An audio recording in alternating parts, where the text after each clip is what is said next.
మనం రోజు మన లైఫ్కి అవసరమైన చాలా మోటివేషనల్ స్టోరీస్ వింటున్నాం కదా. ఈరోజు ఇంకో స్టోరీతో మేము ముందుకు వచ్చాను. ఒక పెట్రోల్ బంక్ దగ్గర ఒక కారు వచ్చి ఆగింది. ఆ కారు BMW కారు, చాలా కాస్ట్లీ కారు, చూడడానికి చాలా అందంగా ఉంది.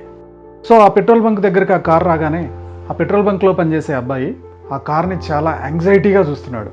అసలు ఆ కారు చూడంగానే వాడి మొహంలో గ్లో వచ్చింది, కళ్ళల్లో ఆనందం, వెలుగు. కార్నే చూస్తున్నాడు, చుట్టూ కారు తిరుక్కుంటూ చూస్తున్నాడు. So car owner full tank కొట్టమ్మా అని చెప్పాడు. సో అతను వచ్చేసి పెట్రోల్ కొడుతున్నాడు, కానీ కారునే అబ్జర్వ్ చేస్తున్నాడు. ఇలాంటి కారు అంటే లోపల అనుకుంటున్నాడు ఆయన, ఇలాంటి కారు ఎప్పుడు కొనగలుగుతాను, నిజంగా నాకు ఇలాంటి కారు కొనే అదృష్టం ఉందా, అసలు ఈ కారు ఎక్కగలుగుతానా నేను అని లోపల అనుకుంటున్నాడు. కారుని చాలా ప్రేమగా చూస్తున్నాడు.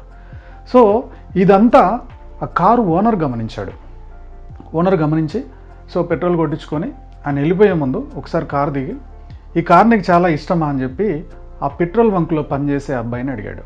అవును సార్, నాకు ఈ కారు అంటే చాలా ఇష్టం, లైఫ్లో ఒక్కసారైనా కారు ఎక్కాలని ఉంది నాకు, ఈ కారు అంత ఇష్టం నాకు అని చెప్పాడు. సో అప్పుడు ఓనర్ అన్నాడంటే, ఒక పని చెయ్యి, నేను నా విజిటింగ్ కార్డు ఇస్తాను నీకు, ఈ విజిటింగ్ కార్డు తీసుకొని రేపు వచ్చి నన్ను కలువు, అసలు ఈ కారు నువ్వు ఎలా కొనగలుగుతావు, నువ్వేం చేస్తే ఈ కారు కొంటావో నీకు ఒక టెక్నిక్ నేర్పిస్తా అని చెప్పారంట. సరే సార్ అని చెప్పారు.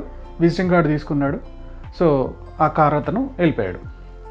సో ఈ పెట్రోల్ బంక్లో పనిచేసే అబ్బాయి ఏమనుకున్నాడంటే, ఈ కారు నేను కొనడమా, లైఫ్లో అది అయ్యే పనేనా, ఒక పెట్రోల్ బంక్లో పనిచేస్తూ BMW కారు కొనడమా, ఇదంత అయ్యే పని కాదు, ఈడేదో నాతో మాట వరుసకి నేను కారు మీద బాగా ముచ్చట పడుతున్నా కాబట్టి ఏదో కావాలని ఇచ్చినట్టున్నాడులే, మొహమాటానికి ఇచ్చినట్టున్నాడులే, అయినా ఈయన నన్ను ఇంటికి రానిస్తారా, ఆ విజిటింగ్ కార్డు తీసుకొని ఆఫీస్కి వెళ్తే ఆఫీస్కి రానిస్తారా, ఇదంతా అయ్యే పనులు కాదులే అని చెప్పేసి, ఇది మనతో అవ్వదులే అనుకొని ఆ విజిటింగ్ కార్డు తీసుకెళ్ళి చెత్తబుట్టలో పడేశాడు.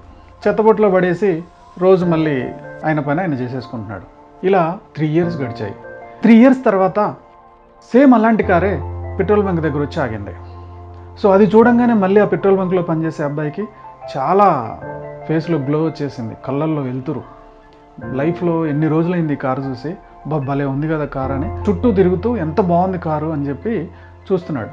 సో అందులో నుంచి ఒక అబ్బాయి దిగాడు. హలో సార్, నన్ను గుర్తుపట్టారా అని చెప్పి పెట్రోల్ బంకులో పనిచేసే అబ్బాయిని అడిగాడు. ఎక్కడో చూశాను కానీ మీరు గుర్తు రావట్లేదు, ఎవరబ్బా మీరు అని చెప్పి ఆ పెట్రోల్ బంక్లో పనిచేసే అతను కారులో ఉన్న అతన్ని అడిగాడు.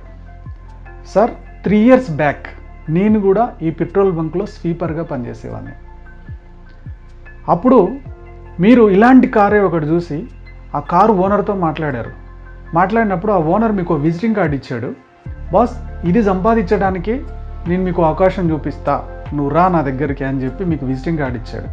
మీరు ఆ విజిటింగ్ కార్డుని ఇది మనతో అవ్వదులే అనుకొని తీసి చెత్తకుప్పలో పడేశారు. నేను ఆ విజిటింగ్ కార్డు తీసుకెళ్ళి అతన్ని కలిశాను. అతను నాకు కొన్ని టెక్నిక్స్ నేర్పించాడు, ఈ టెక్నిక్స్ వల్ల నేను ధనవంతున్నయ్యాను, ఈ కారు కొనుక్కోగలిగాను అని చెప్పాడంట. ఫ్రెండ్స్, దీన్ని బట్టి మీకు ఏమర్థమైంది? ఇలాంటి ఆపర్చునిటీస్ చాలా మన దగ్గరకు వస్తాయి. కారు రూపంలో అని కాదు, ఏదో ఒక రూపంలో మన దగ్గరకు వస్తాయి. పార్ట్ టైం బిజినెస్ ఆపర్చునిటీ అని, ఆన్లైన్ మార్కెటింగ్ బిజినెస్ ఆపర్చునిటీ అని, ఏదో ఒక బిజినెస్ మన దగ్గరకు వస్తూనే ఉంటుంది. ఓకే, సో ఈ బిజినెస్లో పలానా వాళ్ళు లాస్ అయ్యారంట, పలానా వాళ్ళు ఇదయ్యారంట అని చెప్పి భయపడిపోయి మనం చాలా వెనక ముందు ఆడుతూ ఉంటాం. బస్ నాకు ఒక విషయం అర్థం కాదు, మనిషి పుట్టినప్పుడు 2 భయాలు ఉండేటి అంట. ఒకటి, కింద పడిపోతానేమో అని భయం పిల్లలు పుట్టినప్పుడు. రెండోది, శబ్దానికి భయపడేవాళ్ళు. మిగిలిన భయాలే లేవు. పెద్దగా అవుతూ ఉంటే లేనిపోని అపోహలతోటి, లేనిపోని భయాలతోటి చుట్టుపక్కల వాళ్ళు ఒకలో ఇద్దరు ఫెయిల్ అయిన వాళ్ళని ఎగ్జాంపుల్ చూసుకొని భయపడుతూ ఉంటాం. నేనేమంటున్నానంటే, ఆపర్చునిటీస్ ఎత్తుక్కోపోతే ఫ్యూచర్ ఏంటి? కరోనా టైంలో కొన్ని 100 మంది, కొన్ని లక్షల మంది ఉద్యోగాలు పోయాయి. ఒక గవర్నమెంట్ ఎంప్లాయీస్కి తప్ప మిగిలిన ఉద్యోగాలు ఎప్పుడు ఉంటాయో ఎప్పుడు పోతాయో ఎవరూ గ్యారంటీ ఇవ్వలేము. మీకు ఎవరికైనా జాబ్ గ్యారంటీ ఉందా? ఎంత పెద్ద కంపెనీలోనే చేయండి, ఎప్పుడు తీసేస్తారో తెలియదు, ఎప్పుడు ఉంటామో తెలియదు, ఎప్పుడు పోతామో తెలియదు.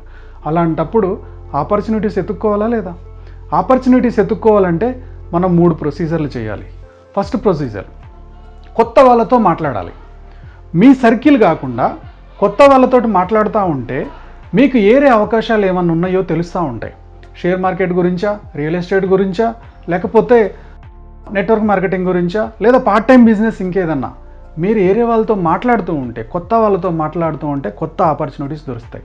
సో కొత్త ఆపర్చునిటీస్ దొరికితేనే కదా, మీరు రీసెర్చ్ చేస్తేనే కదా మీకంటూ ఏదైనా దొరకడానికి. సో రీసెర్చ్ చేయండి. రీసెర్చ్ ఎలా చేస్తారు?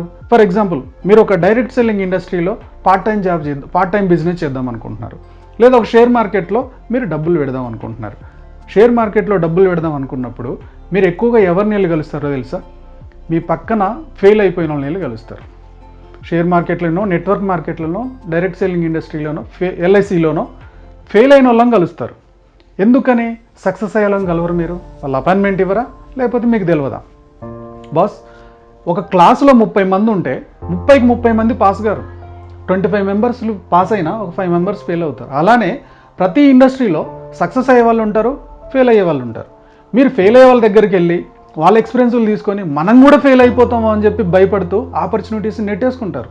కాదు, మీరు సక్సెస్ అయిన వాళ్ళ దగ్గరికి వెళ్ళండి, వాళ్ళ ఎక్స్పీరియన్స్ తీసుకోండి. ఫెయిల్ అయిన వాళ్ళ దగ్గరికి వెళ్ళండి, వీళ్ళ ఎక్స్పీరియన్స్ తీసుకోండి. ఈ రెండింటిని ఒక పేపర్ మీద రాసుకోండి. మీరు ఏది చేయగలుగుతారు, మీరు ఏది చేయలేరు, మీరు టిక్ పెట్టుకోండి. మీకు ఒక 10 పాయింట్స్కి మీకు ఎన్ని మార్కులు వస్తున్నాయో చూసుకోండి. 10 పాయింట్స్కి 5 మార్కులు వచ్చాయా, మీరు చేయగలుగుతారు. 10 పాయింట్స్కి 5 కన్నా ఎక్కువ వచ్చాయా, మీరు ఓకే. 5 కన్నా తక్కువ వచ్చాయా, అది మీకు సెట్ కాదు. ఇలా ఆపర్చునిటీని 21 డేస్ రీసెర్చ్ చేసి దాంట్లో ఉన్న వాళ్ళతోటి మాట్లాడి, ఆ మాట్లాడిందంతా ఒక పేపర్ మీద పెట్టి ఒక డెసిషన్ తీసుకోవాలి. రెండో ఆప్షన్, మీకు అది సెట్ అయింది అనుకోండి, ఇమీడియట్గా రెస్పాండ్ అవ్వండి.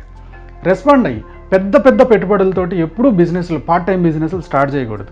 5,000, 10,000 లోపు పార్ట్ టైం బిజినెస్ స్టార్ట్ చేసుకోండి. సో ఒక 3 మంత్స్ అబ్జర్వ్ చేయండి, ఒక 3 మంత్స్ అందులో జర్నీ చేయండి. అందులో జర్నీ చేస్తే మీరు పేపర్ మీద రాసుకున్న దానికి తగ్గట్టుగా ఇందులో కూడా జర్నీ చేయగలుగుతున్నారా, అనుకున్న సక్సెస్ రేట్ కనపడుతుందా లేదా, మీకు 90 డేస్లో తేలిపోతుంది.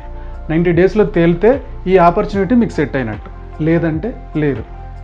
అలా మీరు జర్నీయే చేయకుండా, మీరు దాంట్లో రీసెర్చ్ చేయకుండా ఎవరో చెప్పిన మాటల్ని, మా అన్నయ్య చెప్పాడనో, మా బాబాయ్ చెప్పాడనో, మా ఫ్రెండ్ చెప్పాడనో, మీరు ఇలాంటి ఆపర్చునిటీస్ని పోగొట్టుకోవద్దు. ఓకే ఫ్రెండ్స్, సో ఇప్పుడు మీకు అర్థమైంది కదా, ఏదైనా ఒక అవకాశాన్ని, ఆపర్చునిటీస్ని మనం వెతికితేనే మనకు దొరుకుతాయి. మనం ఇంట్లో మడిగట్టుకొని కూర్చున్నంత మాత్రాన పొద్దున్న ఆఫీస్కి వెళ్తున్నాం, పని చేసుకుంటున్నాం, వస్తున్నాం, ఓకే, కొద్దిసేపు టీవీ చూస్తున్నాం, మళ్ళీ పడుకుంటున్నాం, పొద్దున్నే పోతున్నాం, ఇలాంటి ఆపర్చునిటీస్ దొరకవు. ఆపర్చునిటీస్ అనేవి నీ దగ్గరికి వచ్చినప్పుడు డోర్ దెయ్యి. ఎవరో నీకు బిజినెస్ ఆపర్చునిటీయో, లేకపోతే ఒక ఎల్ఐసినో, లేకపోతే ఒక షేర్ మార్కెట్ గురించో చెప్పడానికి వచ్చినప్పుడు మీరు డోర్ ఓపెన్ చేయండి.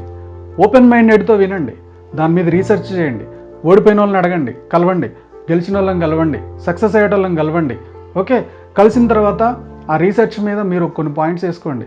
ఓకే, మీరు స్టార్ట్ చేయలేదో డిసైడ్ అవ్వండి. స్టార్ట్ అయిన తర్వాత 90 డేస్ అందులో సక్సెస్ అయిన వాళ్ళు ఏ పాయింట్స్ చెప్పారో ఆ పాయింట్స్ ఫాలో అవ్వండి, ఖచ్చితంగా సక్సెస్ మీ దగ్గర చేరుతుంది.